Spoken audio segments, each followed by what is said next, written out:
जय हिंद बच्चों, आपके अपने YouTube channel green world publication के ऑनलाइन प्लेटफॉर्म पे आपका स्वागत है। मैं आपका मैथमेटिक मेंटर प्रभात यादव। आज हम लोग बच्चों बात करने जा रहे हैं, जैसा कि आप स्क्रीन पे देख रहे हैं, अवकलज के अनुप्रयोग। इसमें हम बहुविकल्पी प्रश्न 1 अंक का, अति लघुत्तरी प्रश्न 1 अंक का और लघुत्तरी प्रश्न फर्स्ट टाइप का 2 अंकों का आपके बीच में लेके उपस्थित हैं। अगर आप लोग चैनल को लाइक सब्सक्राइब तथा शेयर न किए हो तो एक बार चैनल को लाइक सब्सक्राइब तथा शेयर जरूर कर दीजिए, जिससे आपको ज़्यादा से ज़्यादा वीडियो का बेनिफिट उठा सकें। जैसा कि आप प्यारे बच्चों, आप लोगों का एग्ज़ाम भी काफ़ी करीब है और आप लोग अपने तैयारी के अंतिम दौर में गुजर रहे होंगे, ठीक है। उस बीच में आपको ये वीडियो बहुत ज़्यादा ही हेल्पफुल होगी। तो आइए शुरुआत करते हैं। सबसे पहले बहुविकल्पी प्रश्न फर्स्ट टाइप के, ठीक। जैसा कि आप स्क्रीन पे देख रहे हैं कि क्वेश्चन नंबर 1 और क्वेश्चन नंबर 2। देखिए क्वेश्चन नंबर 1 क्या कह रहा है। कह रहा एक वृत्त की त्रिज्या, कोई एक सर्किल है जिसकी त्रिज्या स्मॉल r बराबर लिखा है 6 सेंटीमीटर पर r के सापेक्ष क्षेत्रफल में परिवर्तन की दर क्या होगी। पाई के टर्म में 4 ऑप्शन आपको दिया हुआ है, ठीक। अब देखिए प्यारे बच्चों, इसको थोड़ा सा हमको समझाने के लिए अब हम लोग मान लेते हैं कोई एक सर्किल है ए,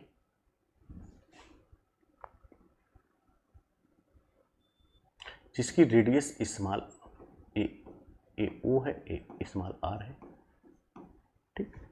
अगर इसके क्षेत्रफल को हम लोग कैपिटल ए मान लेते हैं तो हमने माना कि अब आइए इसका हल लिखते हैं, ठीक। तो हमने लिखा कि माना वृत्त की त्रिज्या बराबर स्मॉल आर एवं वृत्त का क्षेत्रफल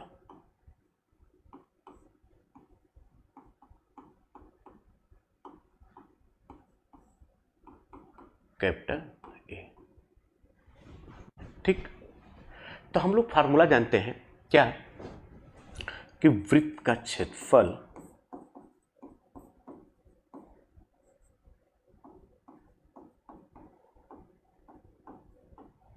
जिसको कैपिटल ए से आप डिनोट कर रहे हैं बराबर होता है पाई आर स्क्वायर, ठीक।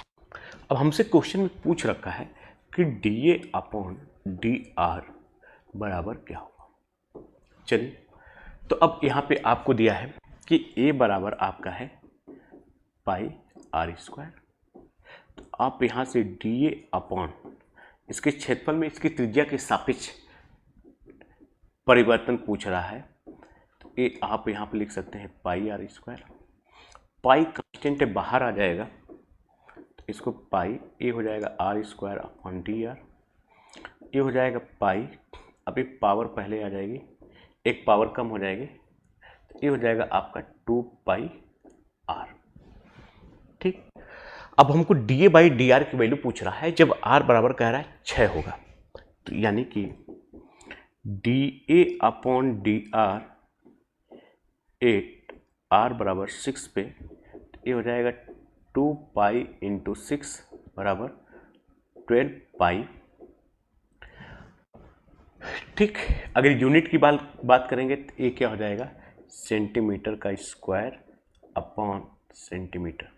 अब सेंटीमीटर सेंटीमीटर से कट न करिएगा, क्योंकि इसका क्षेत्रफल जो है इसकी त्रिज्या के रिस्पेक्ट में उसमें क्या परिवर्तन हो रहा है, ठीक। और परिवर्तन हो रहा है किस रेट से हो रहा है, किस दर से हो रहा है।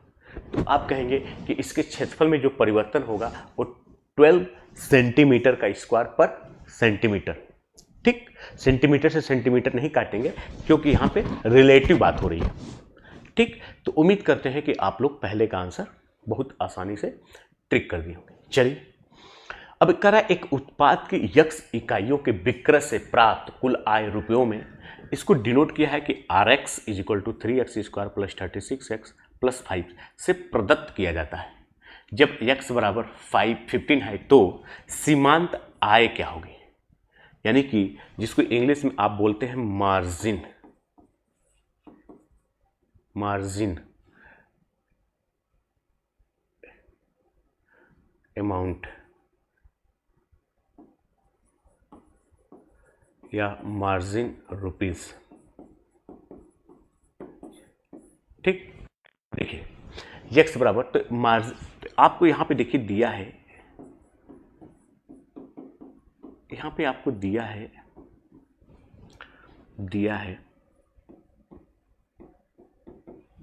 यानी कि और x बराबर लिखा है 3x स्क्वायर 36x प्लस का 5। तो हमसे पूछ रहा है यानी कि dRx upon dx 8x is equal to 15 पे इसकी वैल्यू क्या हो। ठीक,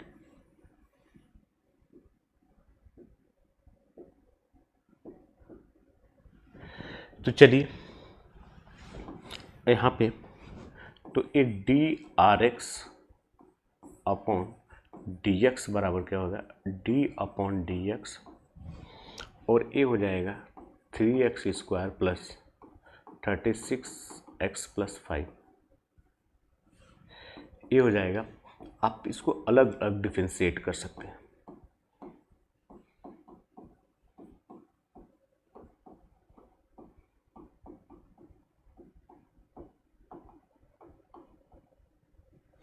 ठीक, अब इधर देखिए एक कांस्टेंट है, तो कांस्टेंट आपका बाहर आ जाएगा, d upon D x of x square plus A D by d x of x plus 0।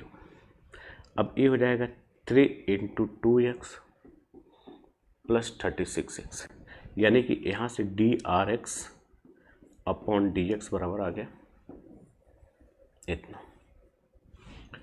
ठीक,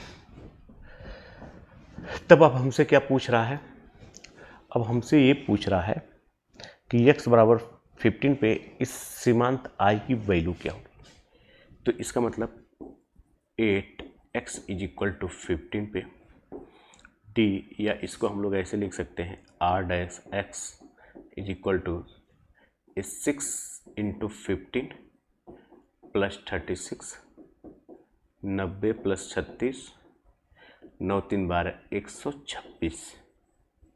इसकी यही सीमांत आय होगी।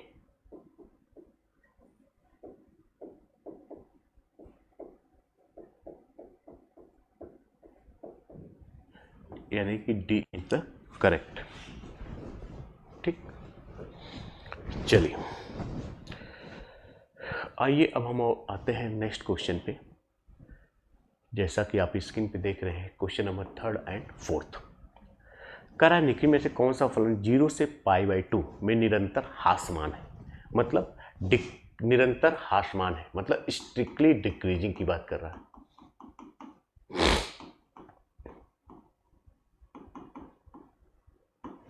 ठीक, चलिए तो अब हम लोग यहाँ पे तीसरे का पहला लेते हैं।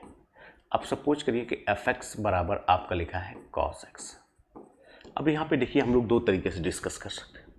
अब यहाँ पे एंड x की जो वैल्यू लिखा है 0 से π/2, अर्थात x belongs to first quadrant, प्रथम चतुर्थांश।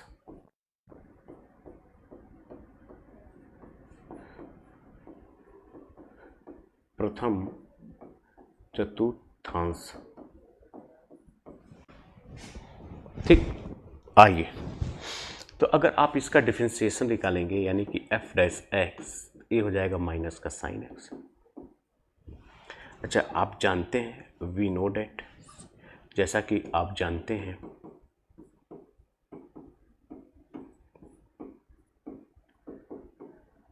कि जो साइन x होता है इसका मान धनात्मक होता है, धनात्मक होता है प्रथम चतुर्थांश में।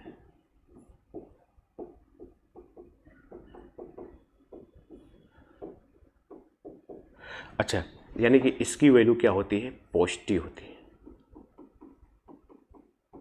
तो इसलिए आप कहेंगे कि जो f डैश x होगा माइनस इंटू प्लस बराबर क्या हो जाएगा माइनस। इसका मतलब क्या हुआ कि आपको यहाँ पे f डैश x बराबर क्या हो गया, नेगेटिव। अगर f डैश x नेगेटिव हो गया तो इसका मतलब जो fx है वो cos x A in first quadrant, यानी कि प्रथम चतुर्थांश में cos x प्रथम चतुर्थांश में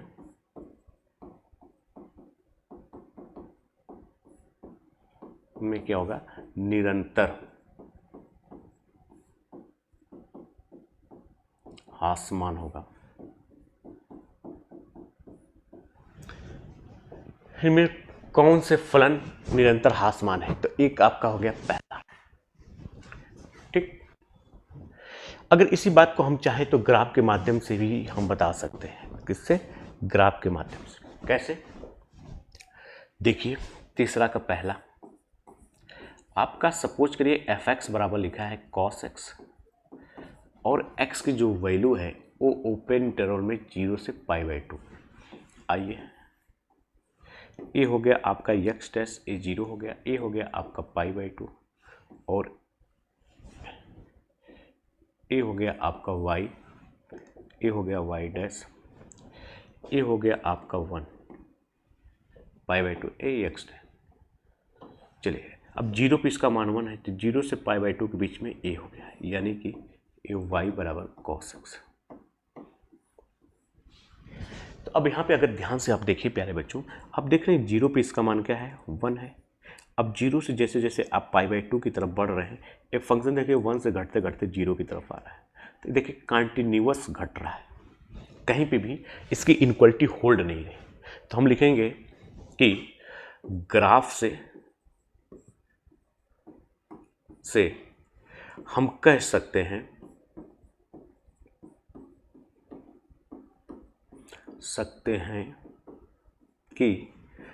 कि जो फंक्शन fx बराबर लिखा है cos x, x belongs to 0 से π/2 के बीच में निरंतर हास्यमान।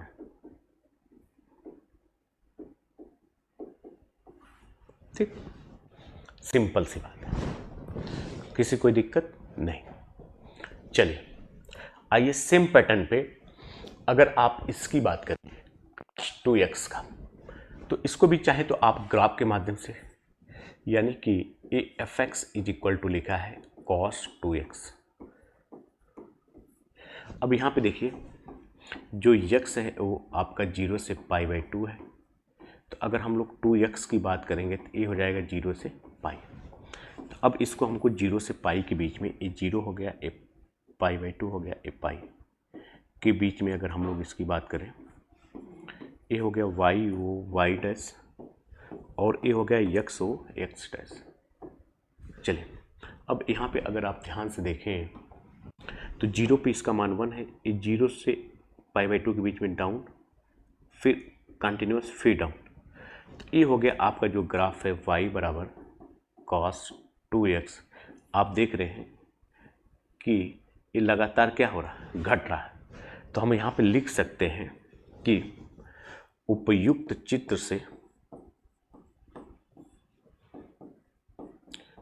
से यह स्पष्ट होता है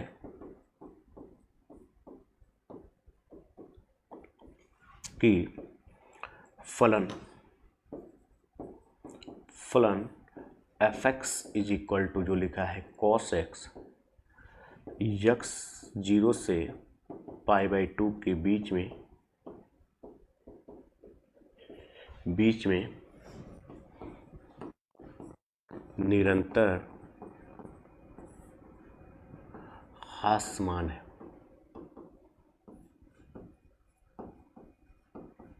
निरंतर हास्यमान है। ठीक,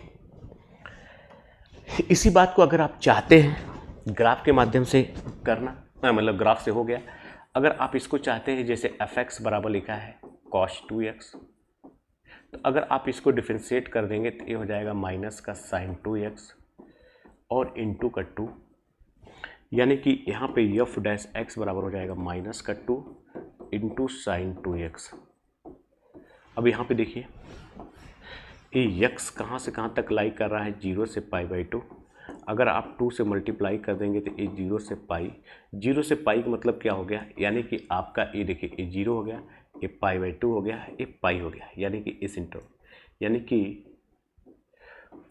फर्स्ट और सेकेंड, ठीक, फर्स्ट और सेकेंड इंटरवल में हम जानते हैं कि साइन x जो होता है वो धनात्मक होता है, ठीक, साइन x धनात्मक, यानी कि इस इंटरवल, तो इसकी बात करेंगे तो ये क्या होगा, पॉजिटिव, और ये क्या लिखा है, नेगेटिव। तो पॉजिटिव नेगेटिव की वैल्यू नेगेटिव हो जाएगी, यानी कि f'(x) क्या हो जाएगा, नेगेटिव, यानी कि लेस देन 0 हो जाएगा, क्या हो जाएगा, लेस देन 0,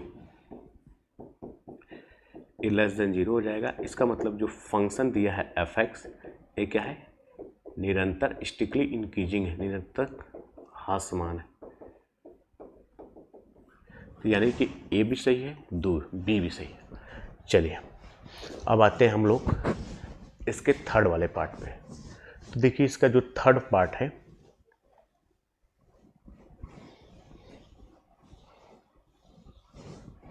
आइए अब देखिए जो थर्ड वाला यानी सी, आपका यहाँ पे देखिए f(x) बराबर लिखा है cos x 3x, इसका अगर डेरिवेटिव की बात करेंगे तो ये हो जाएगा माइनस का साइन 3x इंटू हो जाएगा आपका 3, यानी कि f'(x) बराबर माइनस का 3 साइन 3x, यानी कि माइनस का 3 इंटू साइन 3x। अब आइए यहाँ पे देखिए, ये कह रहा है कि जो x की वैल्यू है वो 0 से बड़ी है, π/2 से छोटी है, 3 से मल्टीप्लाई कर दीजिए, ठीक। इसका मतलब ये अब आपको ये देखिए ये यहाँ से यहाँ तक लाई कर रहा है, यानी कि फर्स्ट क्वाड्रेंट में, सेकेंड क्वाड्रेंट में और थर्ड क्वाड्रेंट में। तो फर्स्ट सेकेंड में तो आप जान रहे हैं इसका मान पॉजिटिव होगा, यानी कि अगर आपका यानी कि 3x की वैल्यू अगर आपकी 0 से पाई के बीच में है तब तो ये साइन 3x पॉजिटिव हो जाएगा, ये धनात्मक हो जाएगा, तो प्लस माइनस ये हो जाएगा माइनस, तो इस इंटरवल में क्या होगा, ये डिक्रीजिंग हो जाएगा,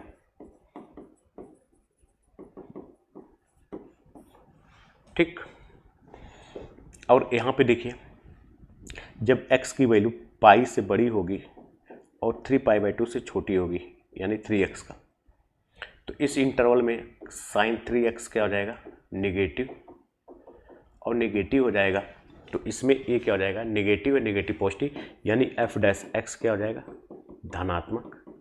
तो धनात्मक हो जाएगा तो इस इंटरवल में फंक्शन क्या करेगा, स्टिकली इंक्रीज करेगा, इंक्रीजिंग, ठीक। तो हम लोग देख रहे हैं कि यानी x का मान अगर 0 से π/2 के बीच में है तो जो फंक्शन हमारा f(x) इज इक्वल टू लिखा है cos 3x, ये डिक्रीज भी कर रहा है और इंक्रीज कर रहा है। तो इसका मतलब अब यहाँ से आप कंक्लूड, मतलब यहाँ से आप फाइनल ये बात नहीं बता सकते हैं कि फाइनली ये फंक्शन इंक्रीज करेगा या डिक्रीज करेगा, यानी कि नाइदर इंक्रीजिंग नॉर डिक्रीजिंग, ठीक। चलिए तो ए वाला यहाँ से कैंसिल, ए सही है। और देखिए इसका डी वाला पार्ट, ये लिखा है आपका f(x) बराबर लिखा है tan x, तो इसका अगर आप डेरिवेटिव की बात करेंगे तो ये हो जाएगा sec स्क्वायर x, और यहाँ पे देखिए x 0 से π/2 के बीच में हम जानते हैं कि sec क्या होता है, पॉजिटिव होता है, तो यहाँ से आपका f'(x) इज इक्वल टू क्या हो जाएगा, पॉजिटिव। इसका मतलब जब f' पॉजिटिव है तो f(x) क्या हो जाएगा आपका, इंक्रीजिंग हो जाएगा, तो ए क्या हो जाएगा, इंक्रीजिंग, तो इसका मतलब ए भी डिक्रीज नहीं करेगा। तो इसमें आप देख रहे हैं ए और बी दो ऑप्शन आपका सही है, ठीक। तो आपने देखा कितनी इजी तरीके से, अगर आपको ग्राफ याद है तो कुछ करने की ज़रूरत नहीं है। जैसे आप जानते हैं 0 से π/2 के बीच में tan का ग्राफ कुछ इस टाइप का होता है। अब 0 से π/2 के बीच में tan क्या इंक्रीज कर रहा है, यानी कि tan x क्या है, एक इंक्रीजिंग फंक्शन है, ये क्या है, स्ट्रिक्टली इंक्रीजिंग फंक्शन है। चलिए करा निम्नलिखित में से किस अंतराल में y बराबर x² प्लस इंटू ई के बार माइनस वर्धमान है, मतलब इंक्रीजिंग है, ठीक। चलिए इंक्रीजिंग या डिक्रीजिंग के लिए आपको क्या करना पड़ता है, ये फोर्थ का हल देखिए आपको दिया गया है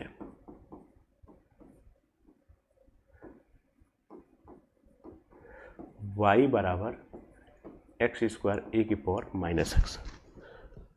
ठीक, तो अगर आप इसको डिफ्रेंशिएट करेंगे तो dy by d x is equal to, ये हो जाएगा आपका first function differentiation of second function plus second function differentiation of first function.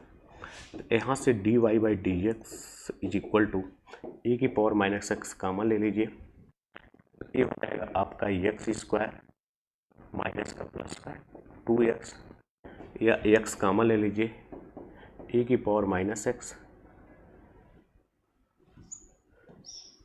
यानी कि x इंटू ए की पावर माइनस एक्स, ये हो जाएगा 2 माइनस एक्स।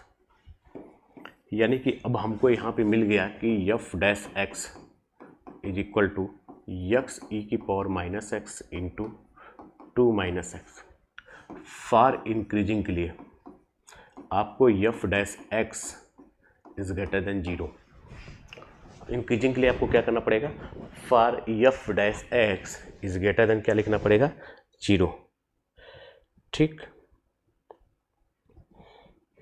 तो आपको लिखना पड़ेगा, ठीक, F dash x is greater than 0। आइए, इसका मतलब क्या होगा, मतलब e की power minus x into 2 minus x is greater than 0। ये जानते हैं हमेशा डिक्रीजिंग फलन है, तो या x into 2 minus x upon e की power x is greater than 0, इसको इधर मल्टीप्लाई करके कोई दिक्कत नहीं है। तो एक्स माइनस कॉमन ले लीजिए, x minus 2 is greater than 0, minus इधर भेज दीजिए तो एक्स ब्रैकेट में x minus 2 is less than 0। Real line method से इसको बराबर 0 पुट करेंगे तो एक्स बराबर 0, a2 प्लस माइनस प्लस, तो ये कौन सा हो जाएगा, यानी x का मान 0 से 2 के बीच में आएगा। अगर ये वर्धमान करेगा तो what is the value of, तो आप क्या लिखेंगे, 0 से 2। इसका मतलब क्या हुआ कि D इज द करेक्ट। उम्मीद करते हैं कि आप लोग यहाँ तक समझ गए।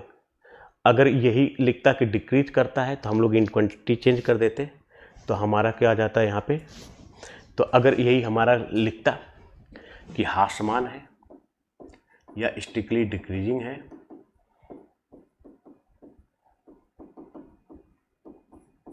इसका मतलब तो यही आपका क्या होता है, यानी x minus 2 is greater than 0 हो जाता, तो ये हो जाता 0 a2 प्लस माइनस प्लस, ये हो जाता माइनस इन्फिनिटी से 0 यूनियन 2 से इन्फिनिटी,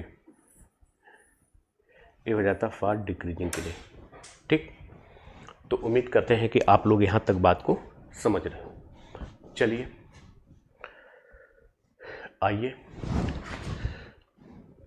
अब देखिए आपका यहाँ से अति लघुत्तरी प्रश्न जो कि 1 नंबर का है, आप स्क्रीन पे देख रहे हैं कि एक पूछ रहा है कि एक वर्ग की भुजा, एक स्क्वायर है, 5 सेंटीमीटर पर सेकेंड की दर से बढ़ रही है, इंक्रीज कर रही है, तो इसके परिमाप में वृद्धि की दर ज्ञात कीजिए। करा rate of change in perimeter of the square, what is the rate of change of perimeter of the square.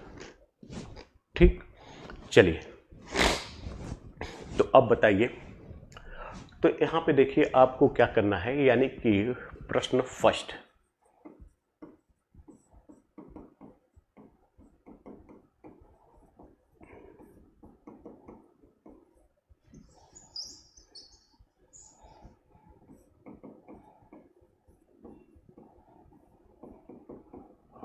चलिए ये कह रहा है एक स्क्वायर, तो आप स्क्वायर जानते हैं जिसकी चारों साइड आपस में बराबर हो।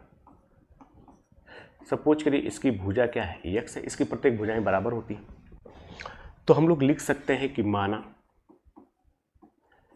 वर्ग की भुजा बराबर x सेंटीमीटर। ठीक, तो इसकी भुजा टाइम के हिसाब से किस रेट से बढ़ रही है, तो एक कह रहा 5 सेंटीमीटर पर सेकेंड। ठीक, ये दिया है, तथा परिमाप जिसको बोलते हैं पेरीमीटर, ये हो जाएगा 4x, तो यानी कि dA/dt इज इक्वल टू, ये हो जाएगा 4, ये हो जाएगा dx/dt। ठीक, पूछ रहा है इसके परिमाप में टाइम के हिसाब से क्या परिवर्तन होगा, यानी कि यहाँ से आप लिख सकते हैं dA/dt इज इक्वल टू 4 × 5, ये इक्वेशन फर्स्ट है। ये हो जाएगा 20 सेंटीमीटर पर सेकेंड। तो इसका मतलब इसके परिमाप में 20 सेंटीमीटर पर सेकेंड के हिसाब से बढ़ रहा। ठीक, तो सिंपल सा क्वेश्चन था, कुछ करना नहीं था। ठीक, चलिए अब आइए इसके सेकेंड वाले पार्ट में। कह रहा है एक वृत्त की त्रिज्या है जो, चलिए सेकेंड वाले क्वेश्चन को आप बताइए। कह रहा है एक वृत्त की त्रिज्या 0.7 सेंटीमीटर पर सेकेंड की दर से बढ़ रहा है, तो वृत्त की परिधि में परिवर्तन की दर बताइए। The rate of change in the circumference of the circle. कह रहा what is the rate of change of the circumference of the circle.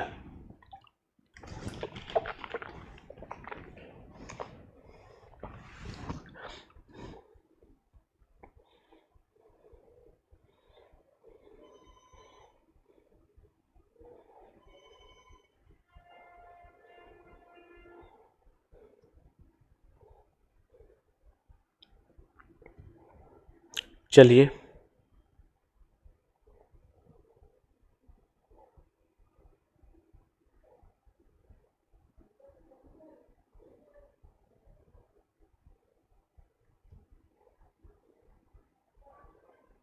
चलिए बताइए। तो देखिए क्या रहा है कि एक सर्किल है, आइए सर्किल ड्रॉ करिए।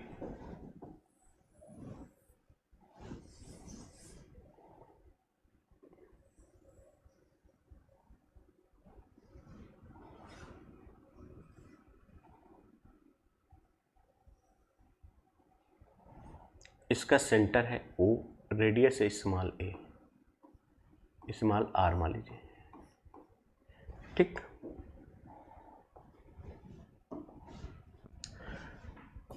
तो हमने लिखा कि माना वृत्त की त्रिज्या स्मॉल r सेंटीमीटर,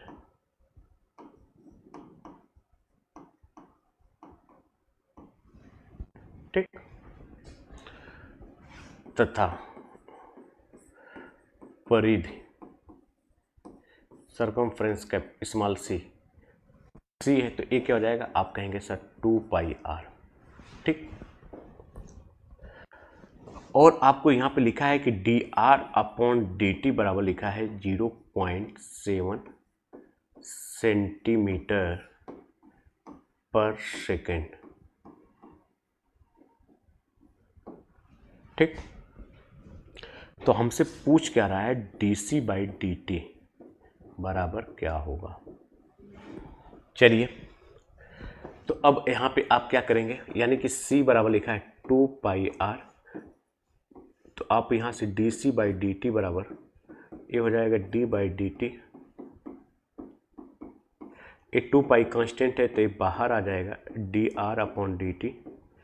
आप यहाँ से लिख सकते हैं 2π dr/dt बराबर लिखा है 0.7, मल्टीप्लाई करेंगे तो 1.4 पाई, ये हो जाएगा सेंटीमीटर पर सेकेंड। तो इस हिसाब से तो इसका जो सरकमफ्रेंस होगा अर्थात इस वृत्त की परिधि में जो परिवर्तन होगा वो किस रेट से होगा, 1.4 पाई सेंटीमीटर पर सेकेंड। चलिए अब यहाँ पे हम लोग डिस्कस करने जा रहे हैं लघु उत्तरीय प्रश्न फर्स्ट टाइप का, जो कि 2 नंबर का है। ठीक, करा एक पहला वाला प्रश्न देखिए इसका, और सेकंड वाला प्रश्न एनसीईआरटी एग्जाम्पलर का है, जो कि 2022 में भी पूछा है। कर एक गुब्बारा, गुब्बारा मतलब क्या हो गया, एक सर्किल की टाइप का हो गया, क्योंकि गुब्बारा भी क्या होता है, गोल होता है। कर एक गुब्बारे की त्रिज्या 10 सेंटीमीटर है की दर से बढ़ रहा है। गुब्बारे की सतह का क्षेत्रफल किस दर से बढ़ रहा है, जबकि त्रिज्या दिया है 15 सेंटीमीटर है। ये कह रहा है कि एक गुब्बारा मतलब क्या हुआ, एक सर्किल ही है, इसकी त्रिज्या मान लीजिए ये पॉइंट ओ है, यहाँ से यहाँ तक क्या है स्मॉल आर है, इसकी त्रिज्या स्मॉल ए है। तो हमने यहाँ पे जैसे माना गुब्बारा की त्रिज्या बराबर स्मॉल आर है। गुब्बारा मतलब क्या हुआ, वृत्त, यौन क्षेत्रफल बराबर कैपिटल ए, ये क्या हो जाएगा पाई आर स्क्वायर। दिया क्या है इसमें दिया है प्यारे बच्चों, दिया है स्मॉल आर बराबर लिखा है 15 सेंटीमीटर, यों D R by D T क्या लिखा है, ये लिखा है 10 सेंटीमीटर पर सेकेंड, ये सेंटीमीटर है। ठीक, हमसे पूछ रहा है कि D A by D T बराबर क्या होगा। चलिए तो आइए यहाँ पे हम लोग देखते हैं D A by D T क्या होगा। तो आपका ए बराबर हो गया पाई आर स्क्वायर, तो आप यहाँ से D A by D T लिख सकते हैं, यानी D by D T of pi R square, ये हो जाएगा 2 पाई आर। ठीक, into D R by D T. तो अब यहाँ से D A by D T बराबर क्या हो जाएगा, आप वैल्यू रखिए 2 पाई आर बराबर 15 और D A by D T बराबर 10, तो ये 15 दूना के 30, ये हो जाएगा 300 पाई सेंटीमीटर का स्क्वायर पर सेकेंड। तो ये आपका हो जाएगा 300 पाई सेंटीमीटर का स्क्वायर पर सेकेंड। ठीक, चलिए तो अब इसमें सेकेंड वाला देखिए, कह रहा है अंतराल ज्ञात कीजिए जिसमें फलन क्या है, निरंतर वर्धमान है और निरंतर ह्रासमान। तो देखिए जो तीसरा क्वेश्चन है, यहाँ पे आपको प्यारे बच्चों फंक्शन एफ एक्स बराबर लिखा है x square minus 4x plus 6। तो यहाँ पे आप इसको अगर डिफ्रेंशिएट करेंगे तो एफ डैश एक्स बराबर हो जाएगा 2x माइनस का 4। इसका पहला वाला पार्ट हम लोग डिस्कस करते हैं, निरंतर वर्धमान के लिए। तो यहाँ से इसका जो डेरिवेटिव होगा इसकी वैल्यू इज ग्रेटर देन 0। इसका मतलब क्या हुआ, यानी कि 2x minus 4 is greater than 0, यानी कि 2x इज ग्रेटर देन 4, यानी x इज ग्रेटर देन 2। इसका मतलब क्या हुआ कि यानी कि x की जो वैल्यू होगी वो 2 से इन्फिनिटी के बीच में क्या होगा, निरंतर वर्धमान होगा। अगर हम इसके b वाले पोर्शन की बात करें तो अब इधर देखिए, यानी कि निरंतर ह्रासमान के लिए, तो आप कहेंगे सर इसका जो डेरिवेटिव होगा लेस देन 0, यानी कि 2x minus 4 is less than 0। इसका मतलब x belongs to minus infinity की 2 के बीच में, ये निरंतर क्या होगा, ह्रास।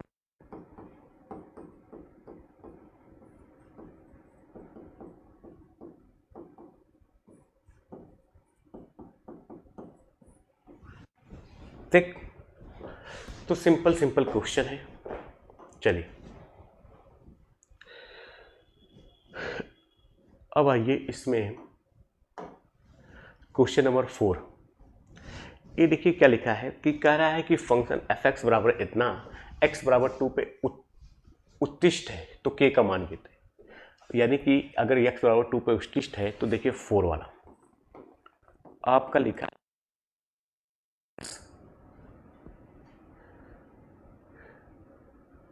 यानी कि एफ एक्स बराबर लिखा है x cube minus 24x square, फिर क्या लिखा है प्लस का के एक्स माइनस का 8। तो आप इसको डिफ्रेंशिएट करेंगे, ये हो जाएगा क्या 3x square minus 48x plus के। ठीक, अगर हम लोग इसको 0 पुट करेंगे तो यहाँ से हमको k की वैल्यू मिलेगी। अगर हम इसको यहाँ से 0 पुट करें तो यहाँ से x का मान हमको मिलेगा। अब कह रहा है यहाँ पे x बराबर एक 2 वैल्यू आएगी जिसपे एफ फंक्शन क्या है, मैक्सिमम वैल्यू को अटेंड करेगा। तो इसका मैक्सिमम वैल्यू कैसे निकलेगी, तो अब देखिए, अब जैसे x बराबर 2 रखेंगे तो इसका मान क्या होना चाहिए, पॉजिटिव। तो ये कह रहा है तो k का मान ज्ञात कीजिए, यानी कि 8x = 2 पे जो इसका डेरिवेटिव है fx, अब क्या होना चाहिए, लेस देन 0 आना चाहिए। तभी तो बताएंगे कि x बराबर 2 पे क्या करेगा, मैक्सिमम वैल्यू को अटेंड करेगा। तो अब यहाँ पे हमको क्या करना पड़ेगा, यानी कि x बराबर 2 पे ये मैक्सिमम वैल्यू को अटेंड करेगा, तो यहाँ से आपको x की वैल्यू को पुट करना पड़ेगा। ठीक, तो हम लोग यहाँ पे क्या करेंगे कि इसका सेकेंड डेरिवेटिव जब निकालेंगे तो यहाँ से भी हमको x का मान निकलेगा। ठीक, फिर दोनों से हम लोग क्या करेंगे, कंपेयर करेंगे। ठीक, चलिए, अगर x बराबर 2 पे ये अपने मैक्सिमम वैल्यू को अटेंड कर रहा है तो इसका मतलब x बराबर 2 पे, यानी x बराबर 2 पे ये अगर अपने मैक्सिमम वैल्यू को अटेंड कर रहा है प्यारे बच्चों, तो हम कह रहे हैं इसके सेकेंड डेरिवेटिव की वैल्यू क्या होनी चाहिए, 0 से छोटी होनी चाहिए। या आपको यानी कि यहाँ पे x2 की वैल्यू क्या होनी चाहिए, 0 होनी चाहिए। तो यहाँ पे x बराबर 2 पुट कर दीजिए, तो 3 × 2 का स्क्वायर माइनस 48 × 2 प्लस k बराबर क्या हो जाएगा, 0। ये हो जाएगा 4 3 12 माइनस 96 प्लस k बराबर 0। तो यहाँ से k बराबर क्या हो जाएगा, 4 8। तो k का मान क्या हो जाएगा, 84। ठीक, चलिए, अब ये कह रहा है, अगला जो क्वेश्चन है कह रहा है कि सिद्ध कीजिए इतना में फलन, परंतु न तो फलन वर्धमान है, न इंक्रीजिंग है और न ही ह्रासमान है। तो देखिए फिफ्थ का जो है, ये देखिए फिफ्थ का जो सॉल्यूशन की अगर आप बात करेंगे तो ये देखिए आपका fx बराबर लिखा है x² - x + 1। अगर आप इसको डिफरेंशिएट करेंगे तो ये हो जाएगा 2x - 1। पहला, अगर हम लोग फॉर इंक्रीजिंग की बात करें तो इसका मतलब ये हो जाएगा, इस फंक्शन को आप डिफरेंशिएट 0 से बड़ा होना चाहिए, यानी 2x - 1 = 0, यानी x > 1/2। तो यहाँ से x का मान 1/2 से 1 आ जाएगा। ठीक, पहली बात। अगर इसमें हम लोग करें कि फॉर डिक्रीजिंग के लिए तो f' x > 0, यानी कि 2x - 1 = 0, यानी x > 1/2। यहाँ से आपको x का मान 0 से 1/2। तो आप देख रहे हैं कि इसको मान लीजिए इक्वेशन फर्स्ट, इसको मान लीजिए इक्वेशन सेकेंड। तो हम लोग देख रहे हैं कि समीकरण फर्स्ट तथा समीकरण सेकेंड से आप देख रहे हैं कि x बिलोंग्स टू 1/2 से 1 के बीच में इंक्रीज कर रहा है, x बिलोंग्स टू 0 से 1/2 के बीच में ये डिक्रीज कर रहा है। तो हम लोग नहीं कर सकते, इसका मतलब ये हो गया कि इसलिए x बिलोंग्स टू 0 से 1 के बीच में जो फंक्शन fx है ये न तो वर्धमान है और न ही ह्रासमान है। इति सिद्धम, ये हमको प्रूफ करना है। ठीक, तो आप लोग उम्मीद करते हैं कि यहाँ तक सारी बातें समझ गए हैं। तो जैसा कि आप देख रहे हैं प्यारे बच्चों कि हम लोग एप्लीकेशन ऑफ डेरिवेटिव में जो पहला हमारा कॉन्सेप्चुअल था, बहुविकल्पी, अतिलघुत्तरी और लघुत्तरी फर्स्ट टाइप के क्वेश्चन को हम लोगों ने यहाँ पे कवर किया। आप इसका रिवीजन बार बार कर लीजिएगा। अब हम लोग नेक्स्ट वीडियो में बात करेंगे इसके लघुत्तरी और विस्तृत प्रश्नों के लिए। तो आज के लिए इतना ही। जय हिंद,